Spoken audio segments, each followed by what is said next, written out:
আজ থেকে রাজনৈতিক দলের সাথে প্রধান উপদেষ্টার সংলাপ, নির্বাচনী রোডম্যাপ ও ইসি সংস্কার প্রস্তাব দেবে বিএনপি। ঢাকায় মালয়েশিয়ান প্রধানমন্ত্রী ও ডক্টর ইউনূসের একান্ত বৈঠক, দুদেশের সম্পর্কে নতুন মাত্রার আশা।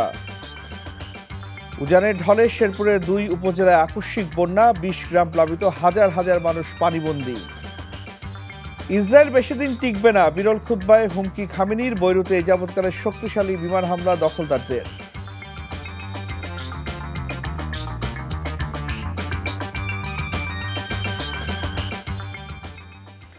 আসসালামু আলাইকুম, রাইসুল হক চৌধুরী স্বাগত জানাচ্ছি এনটিভির মধ্যরাতের খবরে। ক্রাউন সিমেন্ট শিরোনাম দেখছিলেন, এবার পুরো খবর। যত দ্রুত সম্ভব একটি নির্বাচন দিয়ে অন্তর্বর্তী সরকার নির্বাচিত জনপ্রতিনিধির কাছে ক্ষমতা হস্তান্তর করবে বলে প্রত্যাশা বিএনপির। তাই প্রধান উপদেষ্টা ডক্টর মোহাম্মদ ইউনূসের সাথে শনিবার শুরু হওয়া সংলাপে নির্বাচনী রোডম্যাপ, প্রশাসন ও নির্বাচন কমিশন সংস্কার সহ বেশ কিছু প্রস্তাব তুলে ধরবে বিএনপি। হাসান মাহমুদের রিপোর্ট। 5 আগস্ট ছাত্র জনতার গণ অভ্যুত্থানের মধ্য দিয়ে দেশের শাসনভার গ্রহণ করে নোবেল বিজয়ী ডক্টর মোহাম্মদ ইউনূসের নেতৃত্বাধীন অন্তর্বর্তীকালীন সরকার। 2 মাসের শাসনামলে অন্তর্বর্তী সরকারের কর্ম উদ্যোগ নিয়ে নানা মহলে রয়েছে মিশ্র প্রতিক্রিয়া। সংস্কার উদ্যোগের পাশাপাশি বেশ কিছু উদ্যোগ নেওয়ার কথাও জানিয়েছে সরকার। এমন প্রেক্ষাপটে শনিবার থেকে রাজনৈতিক দলগুলোর সাথে ধারাবাহিক সংলাপে বসছে সরকার প্রধান। সংলাপে বিএনপি জাতীয় নির্বাচন অনুষ্ঠানে সরকারের কাছে রোডম্যাপ চাওয়াসহ বেশ কিছু বিষয় তুলে ধরবে। যত দ্রুত সম্ভব নির্বাচন দিয়ে তারা সরকার থেকে বিদায় নেবে, তত এই সরকারের জন্য মঙ্গল, এই দেশের জনগণের জন্য মঙ্গল, গণতন্ত্রের জন্য মঙ্গল। যদি এই সরকার যদি আন্তরিক হয়, এখন থেকে তারা যদি পজিটিভ ইতিবাচক কর্মসূচি গ্রহণ করে, 18 মাসের আগেই এটা সম্ভব। আমাদের অগ্রাধিকারের মধ্যে নির্বাচনের রোডম্যাপ এবং নির্বাচন অনুষ্ঠান সংক্রান্ত যে সমস্ত রিলেটেড সংস্কার আছে ওগুলোর বিষয়ে আমাদের কথা থাকবে। প্রশাসনিক সংস্কারের বিষয়ে কিছু আমাদের পরামর্শ থাকবে। প্রশাসনিক ও নির্বাচন কমিশনের সংস্কার সহ বেশ কিছু প্রস্তাব থাকবে বিএনপির। অত্যন্ত গুরুত্বপূর্ণ পদগুলো আছে। আমরা দেখতে পাচ্ছি যে 2 মাসে আমরা যে প্রত্যাশা করেছিলাম, এই সরকার সেই ক্ষেত্রে সেই পরিমাণ সংস্কার করতে পারে নাই। যেহেতু এখনো পর্যন্ত দেখা যাচ্ছে যে প্রশাসনের বিভিন্ন ক্ষেত্রে যারা বসে আছে তারা হচ্ছে সাবেক ফেসিবাদের দোসর, এবং তারা এই সরকারকে খুব বাধা সৃষ্টি করছে বিভিন্ন তাদের কর্মসূচি, কর্মপরিকল্পনা বাস্তবায়নে। সেটা আমরা মনে করি। নেতারা বলছেন ছাত্র জনতার আকাঙ্ক্ষাকে ধারণ করে সামনে এগিয়ে যেতে চায় BNP. Hasan Mahmud, NTV news, Dhaka. জনশক্তি রপ্তানি, বাণিজ্য ও বিনিয়োগ, অবকাঠামো উন্নয়ন ও প্রতিরক্ষা সহ বিভিন্ন খাতে মালয়েশিয়া সহযোগিতা করবে উল্লেখ করে প্রধান উপদেষ্টা ডক্টর মোহাম্মদ ইউনূস বলেছেন, দেশটির প্রধানমন্ত্রী সফরের মাধ্যমে 2 দেশের সম্পর্ক নতুন মাত্রা পাবে। আর স্বচ্ছতা নিশ্চিত করে বাংলাদেশ থেকে মালয়েশিয়ায় প্রয়োজনীয় কর্মী নেওয়া হবে বলে জানিয়েছেন দেশটির প্রধানমন্ত্রী আনোয়ার ইব্রাহিম। শুক্রবার বিকেলে তার সাথে একান্ত ও দ্বিপাক্ষিক বৈঠক শেষে যৌথ সংবাদ সম্মেলনে এসব বলেন তারা।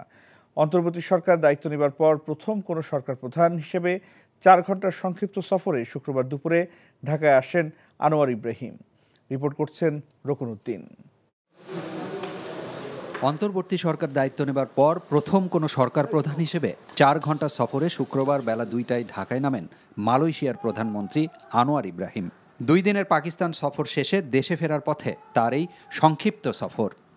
হযরত শাহজালাল বিমানবন্দরে তাকে অভ্যর্থনা জানান প্রধান উপদেষ্টা ডক্টর মোহাম্মদ ইউনূস। দেয়া হয় গার্ড অব অনার। সেখান থেকে প্রধান উপদেষ্টা ও মালয়েশিয়ার প্রধানমন্ত্রী একই গাড়িতে চেপে যান রাজধানীর একটি 5 তারকা হোটেলে। সেখানেই বেলা 3:30টায় একান্তে বৈঠক হয় প্রধান উপদেষ্টার সাথে।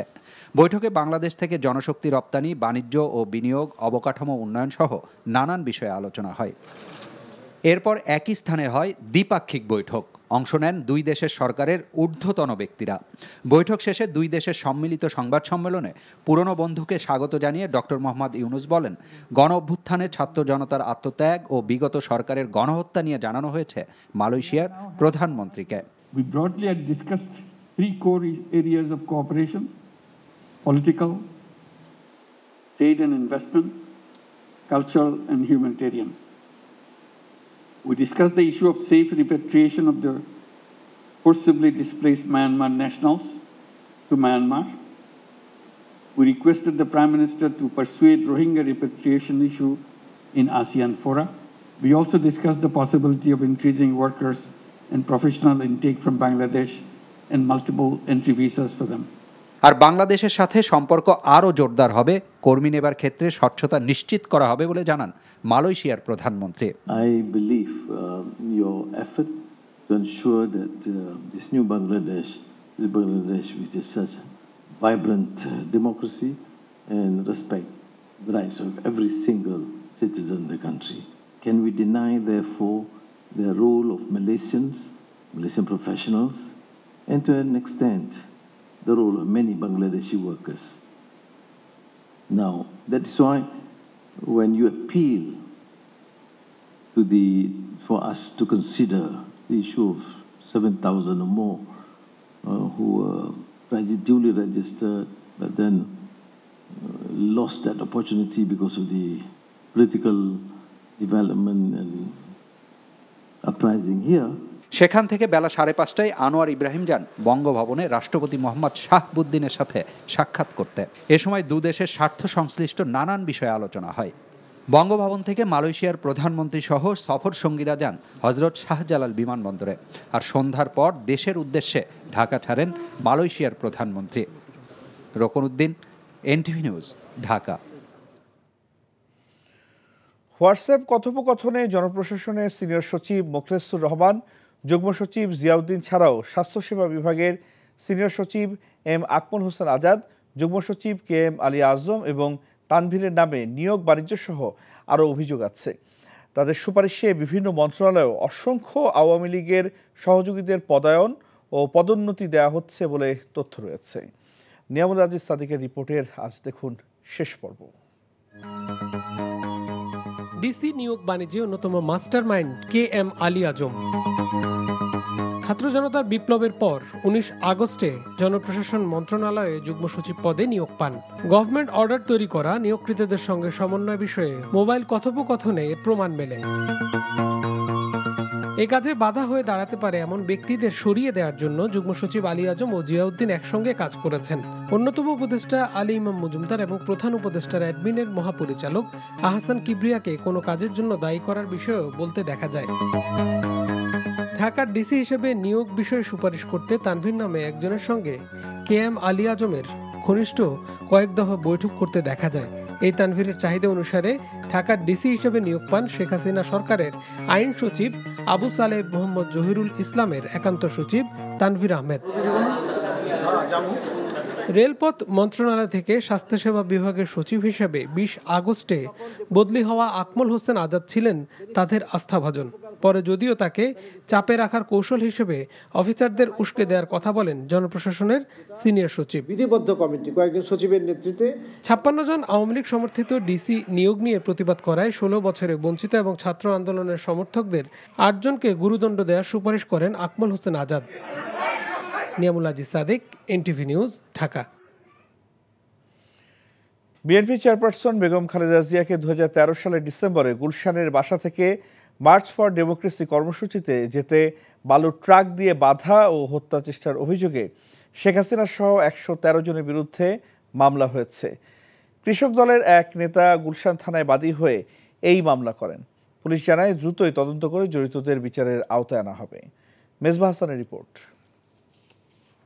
রক্তের গঙ্গা বইছে এই রক্তের গঙ্গার উপর দিয়ে তিনি তার নৌকা পাড়ি দিয়ে তিনি ক্ষমতায় বসবেন, সেই কথা আব্দুর শাহ সেটা ভুলে যেতে বলেন। ক্ষমতা দেখব কতদিন আটকে রাখতে পারেন, চলবে যতদিন এরকম করবেন আমাদের কর্মসূচি চলবে। 2013 সালের 29 ডিসেম্বর একতরফা নির্বাচন ঠেকাতে ও গণতন্ত্র প্রতিষ্ঠায় মার্চ ফর ডেমোক্রেসি কর্মসূচি ঘোষণা করে বিএনপি। কেন বাধা দিচ্ছেন? বিএনপিকে ঠেকাতে রাজধানীর গুলশানে দলের চেয়ারপারসন বেগম খালেদা জিয়ার বাড়ির সামনে শেখ হাসিনার নির্দেশে 14টি ট্রাক ও পিকআপ ভ্যান রেখে বিএনপির নেত্রীকে অবরুদ্ধ করে রাখে আইন শৃঙ্খলা বাহিনী। আজকে রক্তের সাগরের নৌকায় চড়ে উনি হাওয়া খেতে যাচ্ছেন। দেখতে পাবেন কদিন পরেই তার পরিণতি কোনো শুভ হবে না, এর পরিণতি হবে অত্যন্ত ভয়াবহ এবং কঠিন। দীর্ঘ 11 বছর পর সেই অভিযোগে মামলা হয়েছে। বালুর ট্রাক দিয়ে আটকে রাখার পরে তাকে বাসা থেকে বের হতে দেয় নাই এবং তাকে বিষাক্ত পেপার স্প্রে যেটা নিক্ষেপ করেছিল, যেটা জাতিসংঘের হিউম্যান রাইটস থেকে নিষিদ্ধ করা ছিল, সেই ব্যাপারে আমরা মামলা করতে এসেছি। মামলার এজাহারে বলা হয় শুধু ট্রাক দিয়ে অবরুদ্ধ নয়, বেগম জিয়াকে হত্যা চেষ্টা করেছিল স্বৈরাচার সরকার।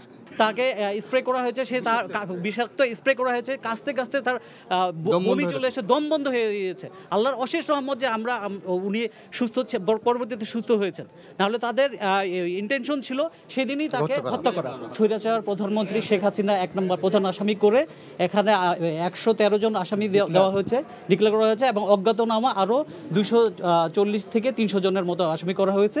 অভিযোগটি আমলে নিয়ে দ্রুত তদন্ত করার কথা জানিয়েছে পুলিশ। অভিযোগ পেয়েছি, আমরা অভিযোগটা যাচাই বাছাই করতেছি, পরবর্তীতে আইনগত ব্যবস্থা গ্রহণের জন্য আমরা তৎপর আছি। অভিযুক্তদের দ্রুত বিচারের আওতায় আনার দাবি বিএনপি নেতাদের। Misbah Hasan, NTV news, Dhaka. ছাত্র জনতার অভ্যুত্থান থেকে সবাইকে শিক্ষা নেয়ার আহ্বান জানিয়ে জামায়াতে ইসলামীর আমির ডাক্তার শফিকুর রহমান বলেছেন, ভবিষ্যতে আর কোনো সন্ত্রাসী সরকারকে মেনে নেওয়া হবে না। শুক্রবার গাজীপুরে বৈষম্য বিরোধী ছাত্র আন্দোলনে শহীদ ও আহতদের পরিবারের সদস্যদের সঙ্গে মহানগর জামায়াত আয়োজিত মত বিনিময় ও সুধী সমাবেশে তিনি এই কথা বলেন। জুলাই বিপ্লবের মধ্য দিয়ে দেশে বিভাজনের রাজনীতির সমাপ্তি হয়েছে উল্লেখ করে যে কোনো মূল্যে জাতীয় ঐক্য ধরে রাখার আহ্বান জানান তিনি।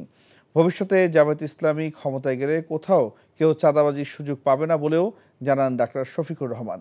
গাজীপুরের শিল্পাঞ্চল রক্ষায় সবাইকে এগিয়ে আসার আহ্বানও জানান তিনি।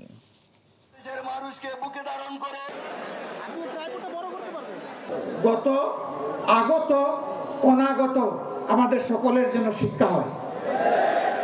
জাতির সাথে গাদ্দারি করলে, জাতির সেবক হয়ে আসার ঘোষণা দিয়ে মালিক বনে গেলে কি পরিণতি বরণ করতে হয়, এর থেকে আমরা সারা দেশবাসী যেন শিক্ষা গ্রহণ করতে পারি। যদি আমরা শিক্ষা গ্রহণ করি, আমরা বিশ্বাস করি আগামীতে স্বৈরাচারের এমন কোনো স্বৈরাচারের জন্ম হবে না যারা ক্ষমতায় থাকা অবস্থায় জনগণের অর্থে কিনা অস্ত্র আর বুলেট জনগণের বুকে ছোড়ার দুঃসাহস করবে। শেরপুরের ঝিনাইগাতি ও নালিতাবাড়িতে আকস্মিক পাহাড়ি ঢলে তলিয়ে গেছে 2 উপজেলার 20টি গ্রাম। এর সাথে যোগ হয়েছে ভারী বর্ষণ, এতে পানিবন্দী হয়েছে এসব গ্রামের হাজার হাজার মানুষ। এদিকে ময়মনসিংহে নেতাই নদীর বাঁধ ভেঙে প্লাবিত হয়েছে কয়েকটি এলাকা। শেরপুর থেকে কাকন রেজার পাঠানো রিপোর্টে বিস্তারিত। এভাবেই উজান থেকে নেমে আসে আকস্মিক এই পাহাড়ি ঢল। এর সাথে যোগ হয় 2 দিনের ভারী বৃষ্টিপাত। পানির তোরে ভেঙে যায় শেরপুরের ঝিনাইগাতি উপজেলার মহারশী এবং নালিতাবাড়ি উপজেলার চেল্লাখালী নদীর বাঁধের কিছু অংশ। এতে তলিয়ে যায় ঝিনাইগাতি উপজেলার নিম্নাঞ্চল। পানিবন্দী হয়ে পড়েন এই অঞ্চলের হাজারো মানুষ। আমার চলাফেরা করা খুব কষ্ট হয়েছে, খাওয়া দাওয়া কষ্ট হয়েছে এবং কি আস্তে আস্তে চলাফেরাও কষ্ট হয়েছে। আমরা 52 বছর যাবৎ ঝিনাইগাতির এই শহর রক্ষা বাঁধ নির্মাণের দাবি জানিয়ে আসছি। সরকার থেকে বারবার আমাদের আশ্বাস দেওয়া হলেও বাস্তবে এখানে কিছুই করা হয় নাই। উপজেলা প্রশাসনের পক্ষ থেকে ঝিনাইগাতি মডেল পাইলট উচ্চ বিদ্যালয়ে আশ্রয়কেন্দ্র খোলা হয়েছে। তবে ঝিনাইগাতি উপজেলা সদর থেকে শুক্রবার দুপুরের পরেই নেমে গেছে পানি। উপজেলার নির্বাহী কর্মকর্তা জানিয়েছেন, আকস্মিক এই বন্যায় 5 উপজেলার আংশিক প্লাবিত হয়েছে। আমরা ইতিমধ্যে উদ্ধার কার্যক্রম চালাচ্ছি, আমাদের ফায়ার সার্ভিস কাজ করছে। পাশাপাশি যেখান থেকে আমরা অভিযোগ পাচ্ছি বা ফোন পাচ্ছি, সাথে সাথে সেখানে আমরা টিম পাঠাচ্ছি এবং পানিবন্দী পরিবার থাকলে আমরা তাদের শুকনো খাবারের জন্য ব্যবস্থা করছি। নালিতাবাড়ির চেল্লাখালী এবং ঝিনাইগাতি মহারশীর নদী রক্ষা বাঁধের বিভিন্ন জায়গা ভাঙা ছিল আগে থেকেই। মূলত এসব ভাঙা জায়গা দিয়েই পানি ঢুকেছে লোকালয়ে। বাঁধ মেরামতের জন্য সরকার ও প্রশাসনের কাছে জোর দাবি জানিয়েছেন ভুক্তভোগী এসব এলাকার মানুষ। NTV news desk. লালমনিরহাটের কালীগঞ্জ উপজেলার সরকারি খাদ্য গুদাম থেকে 250 টন চাল লুট করা হয়েছে। এই ঘটনার পর খাদ্য কর্মকর্তাও পালিয়েছে। এর মধ্যে শুক্রবার সকালে 30 টন ও রাতে আরও 24.5 টন চাল উদ্ধার করা হয়েছে। ঘটনার পর গোডাউনের ভারপ্রাপ্ত কর্মকর্তা ফেরদৌস আলমের কোনো খোঁজ পাওয়া যাচ্ছে না। এই ঘটনায় শুক্রবার 4 সদস্যের তদন্ত কমিটি গঠন করেছেন জেলা প্রশাসক HM রকিব হায়দার। গোপন সংবাদের ভিত্তিতে তাৎক্ষণিক গুদামে অভিযান চালান কালীগঞ্জ উপজেলা নির্বাহী কর্মকর্তা জহির ইমাম। এ সময় চালের হিসেবে গড়মিল ও গুদাম কর্মকর্তা লাপাত্তা থাকায় গুদাম সিলগালা করে দেন তিনি। এরপর চাল উদ্ধারে অভিযান শুরু করে প্রশাসন। রাতেও বিভিন্ন গোডাউনে অভিযান চালানো হয়। বিভিন্ন গুদামগুলোতে তল্লাশি চালানোর পরে আমরা একটা জায়গা থেকে 600 বস্তা তথা 30 মেট্রিক টন চাল উদ্ধার করতে সমর্থ হই। সেই সাথে আইনগত ব্যবস্থার নেওয়ার জন্য যে উপজেলা খাদ্য নিয়ন্ত্রক ইতিমধ্যে থানায় একটি মামলা দায়ের করেছে।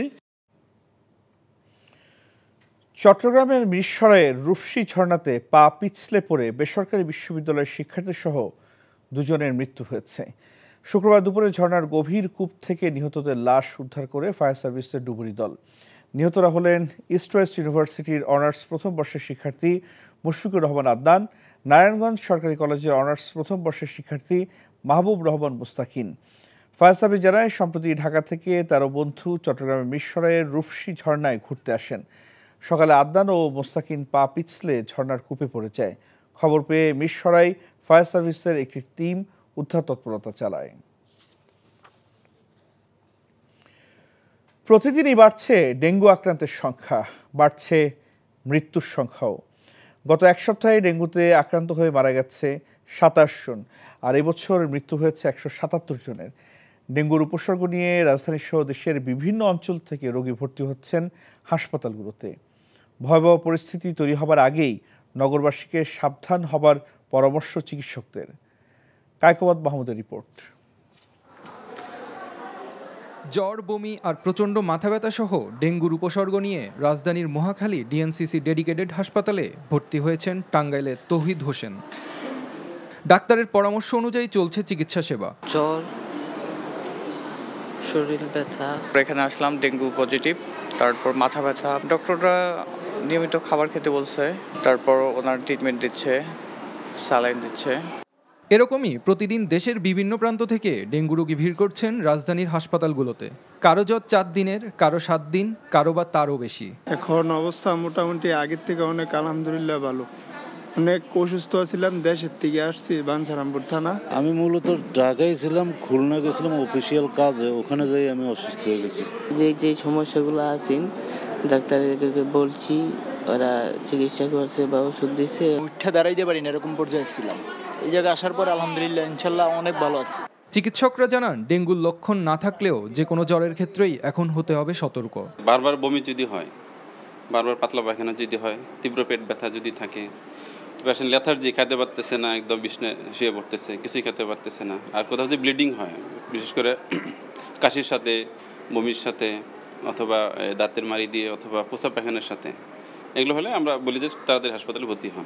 বিশেষজ্ঞরা বলছেন, ডেঙ্গুর এই ভয়াবহ পরিস্থিতি উত্তরণে সবার আগে প্রয়োজন এডিসের লার্ভা দমন করা। Kaikobad Mahmud, NTV news, Dhaka.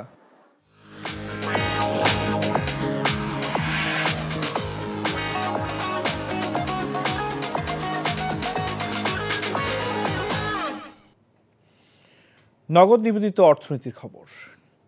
কোনোভাবেই নিয়ন্ত্রণে আনা যাচ্ছে না ডিম, মুরগির দাম।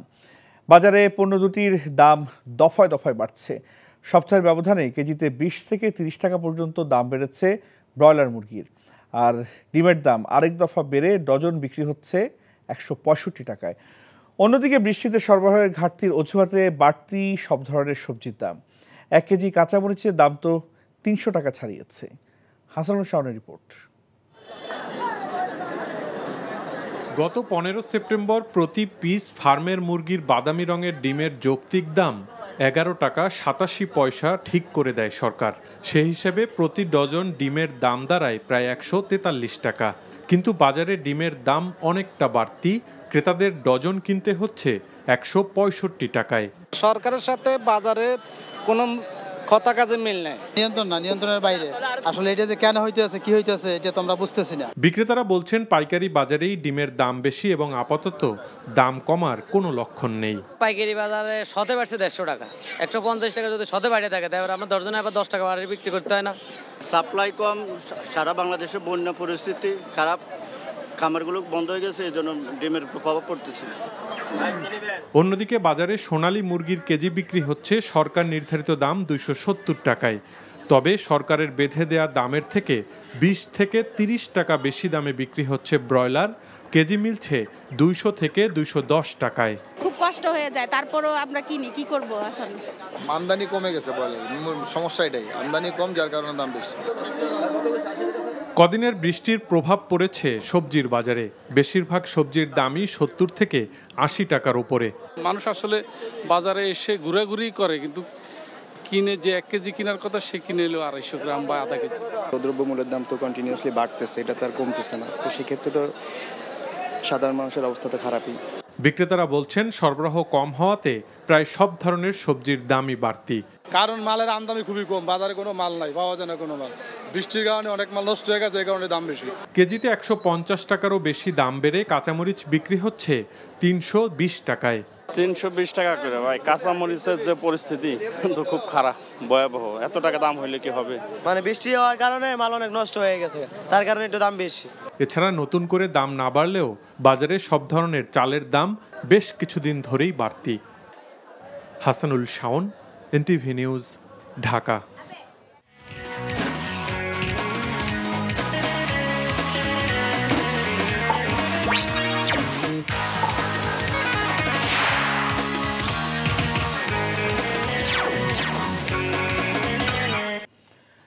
স্কটল্যান্ডের বিপক্ষে জয়ে বিশ্বকাপে ভালো শুরু পেয়ে তার ধারাবাহিকতা ধরে রাখতে চায় বাংলাদেশ। ইংল্যান্ডের বিপক্ষে নিয়মিত খেলার অভিজ্ঞতা না থাকলেও স্পিনিং কন্ডিশন সাহস যোগাচ্ছে জাহানারাদের। আমাদের টার্গেটই ছিল আসলে 1 থেকে 2টি ম্যাচ জেতা, এবং 2টি ম্যাচ জিতলে আমরা হয়তো সেমিফাইনালের কাছাকাছি পৌঁছাতে পারবো। সো আমাদের হাতে 3টি অপশন আছে, তো আমরা প্রথম অপশনটাই নিব, ডেফিনেটলি ইংল্যান্ডের সাথে। যদি আমরা এই এক্সামেও ভালোভাবে আমরা পাস হতে পারি তো আমাদের জন্য আরও বেশি ইজি হয়।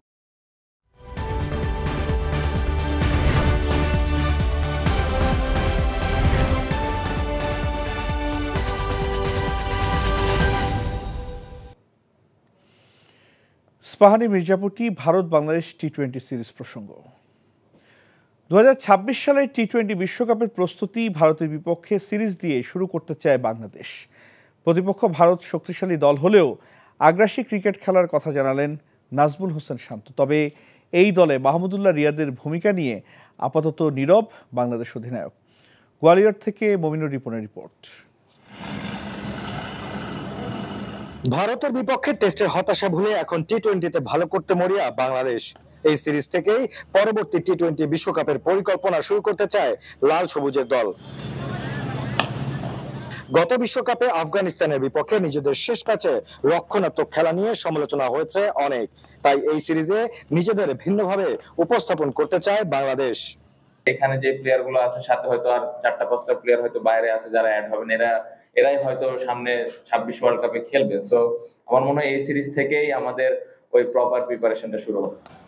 নতুন স্টেডিয়ামে উইকেটের আচরণ নিয়ে ধারণা নেই শান্তর, জানা নেই আগামী বিশ্বকাপের পরিকল্পনায় এই দলে থাকা 38 বছর বয়সী মাহমুদুল্লাহ রিয়াদের ভূমিকা নিয়েও। এত বছর ধরে বাংলাদেশ টিমকে সার্ভিস দিচ্ছেন, ভালো করেছেন, অনেক ম্যাচ জিতিয়েছেন।